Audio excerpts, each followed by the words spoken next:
Hello everyone. Let's talk about 10 things you can do to improve your photography. No matter how long you've been shooting, there's always something to learn. And if you're just starting out, or maybe you've been shooting a few years, there are lots of ideas out there, and each one is an opportunity for you to improve. My name is Brian Carey. Welcome to Photography and the Creative You.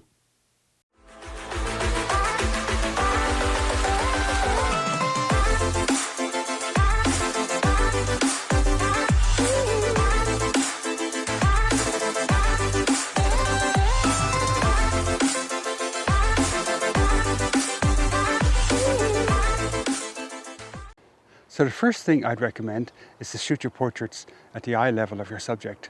So for instance, especially if you're photographing children, so you might have to drop to one knee, or you could sit on a chair and just approximately eye level. And you could shoot from there. And the thing about it, you don't want a child craning their neck looking up at you. And this makes for a much more pleasing portrait. And it's also important when shooting adults. So if you're shooting adults, you don't want to shoot from below, for instance, and look up at them, because it may make them look bigger and it may be something they don't want.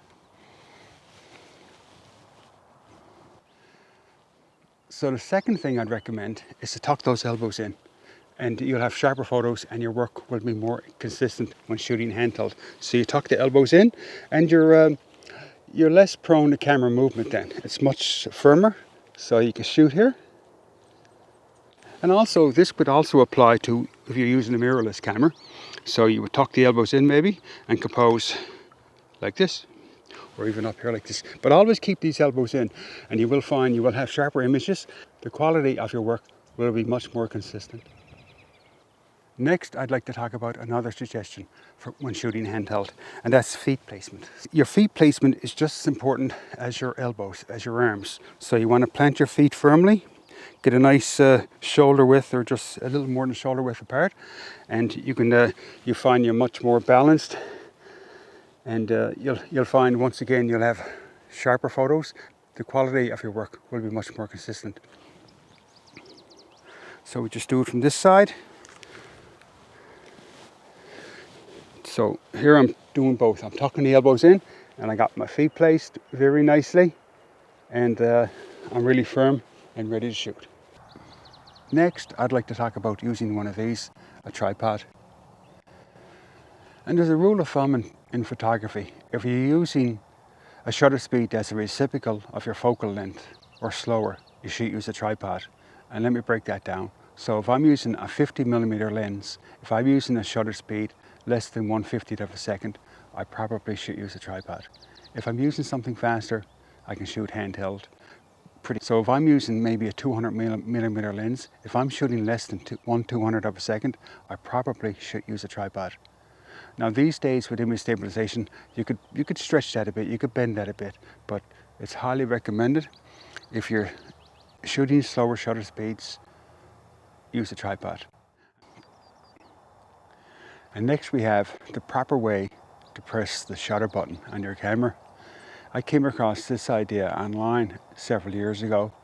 It came from a Danish stock photographer, Your Histogram. And the idea is to ensure that you press your shutter with your finger. We tend to squeeze our hand as we press the shutter. And when we squeeze our hand, you can feel all the muscles in your arm tension up. You can feel it back to your elbow. So it's not like this, it's like this. So for example, I will take my camera, and when I press my shutter, I grip tightly, and I press my button. And the only thing that moves is your finger. It's not this, it's this. Another thing I would recommend is to shoot your landscape and seascape photos during the golden hours. Now the golden hours are from sunrise to 2 hours after sunrise and thereabouts, and 2 hours before sunset up to sunset. And you get some beautiful warm light. I remember being out years ago and I was driving on a local highway, and I see this utility pole and the sun was setting and the light was shining on the pole, and I was thinking, that's a nice utility pole. And it reminded me of the scene from the movie Shrek where Donkey looks at the boulder and says, "That's a nice boulder." That was a nice utility pole. So the light is warm, you get some gorgeous light, get out there shooting.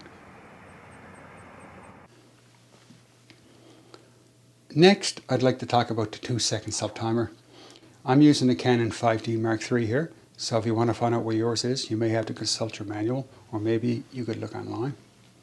So I can go in here, I can set up my 2-second self-timer.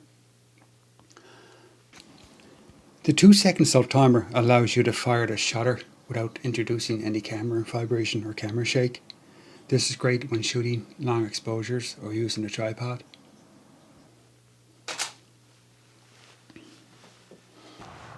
Next, I want to talk about getting out of your comfort zone. I started a street photography project back 13 years ago, and it's helped me in so many ways. It's helped me learn my equipment. I feel much more comfortable with the new bodies I have. I learn my lenses much better. I learn to deal with people. I read light much better. When light bounces off a building, for example, I use that a lot. So get out of your comfort zone, do something you maybe wouldn't normally do, and get out there shooting. Because if you want to learn, you have to shoot. Another suggestion I have is to follow the work of the great photographers. You can find wonderful work in the collections of National Geographic and Magnum Photos. It's all available online. You can also look towards Flickr and 500 Pics. I'm personally doing a video on the work of Elliot Erwitt. And Elliot, I don't know if you are aware of his work, but he did some wonderful work and a lot of playful work, a lot of fun work. He worked a lot with dogs. And when I see his work, and when I was doing the video, I just wanted to get the camera, go out and just have some fun shooting. So look at the work of the great photographers for inspiration to get you going. Next, I'd like to talk about the histogram. The histogram is essentially an exposure meter. And all you really need to know about it is, here's the histogram here, and on the left are the shadows, and on the right are the highlights. So let's, I have my Canon 5D Mark III live view set up. So what I can do, if I adjust the aperture, if I open up the aperture, it gets brighter, it shifts to the right, and if I close down the aperture, I'm going to 3.5, 4, f5.6, the histogram is shifting to the left and the image is getting darker. We can also do that with our shutter speed. So let's adjust our shutter speed. As the shutter speed gets longer, the histogram is shifting to the right and the exposure is increasing. And if I speed up our shutter speed, if I increase it, you can see the histogram is getting darker, is shifting, is going towards the shadows, and the image is getting darker. You can also use the histogram for viewing photos. And in most cases, what's recommended is to keep the exposure within the shadows and the highlights. As a photographer, you can easily take a nice portrait or landscape photo. But if you want great photos consistently, it will take practice, experience, and attention to detail. And I hope you found something here.